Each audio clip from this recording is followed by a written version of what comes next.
ഷിബിലിയുടെ postmortem report കൂടി പുറത്തു വന്നിരിക്കുകയാണ്. കഴുത്തിലേറ്റ മുറിവുകളാണ് മരണത്തിന് കാരണമെന്ന് കണ്ടെത്തിയിരിക്കുന്നു.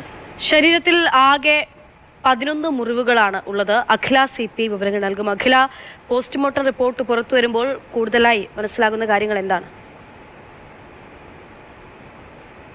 പ്രധാനമായും കഴുത്തിനേറ്റ മുറിവാണ് ഇത്തരത്തിൽ മരണകാരണം എന്നുള്ളതാണ് പ്രാഥമികമായ പോസ്റ്റ്മോർട്ടം റിപ്പോർട്ടിൽ പുറത്തുവരുന്ന ഏറ്റവും പ്രധാനപ്പെട്ട കാര്യം. അതായത് കഴുത്തിന് വലതുവശത്തായി ആഴത്തിലുള്ള 2 മുറിവുകളുണ്ട്. അതാണ് മരണത്തിലേക്ക് നയിച്ചത് എന്നാണ് ഇപ്പോൾ ഡോക്ടർമാർ നമ്മളോട് പങ്കുവയ്ക്കുന്ന ഏറ്റവും പ്രധാനപ്പെട്ട കാര്യം. മാത്രമല്ല, ഇതിനോടനുബന്ധിച്ച് ഈ മാതാപിതാക്കളും ഇത്തരത്തിൽ മെഡിക്കൽ കോളേജ് ആശുപത്രിയിൽ ചികിത്സയിൽ കഴിയുന്നുണ്ട്. അവരുടെ അവസ്ഥ ഇപ്പോൾ അവർ ഇത്തരത്തിൽ അപകട നില തരണം ചെയ്തിട്ടുണ്ട്. അവരും ഇപ്പോൾ ചികിത്സയിൽ തുടരുകയാണ്. എന്തായാലും ഇന്ന് 5 മണിയോടുകൂടി ഇപ്പോൾ ഈ ഷിബിലയുടെ ഖബറടക്കം നടക്കുമെന്നാണ് നമുക്ക് മനസ്സിലാക്കാൻ സാധിക്കുന്നത്.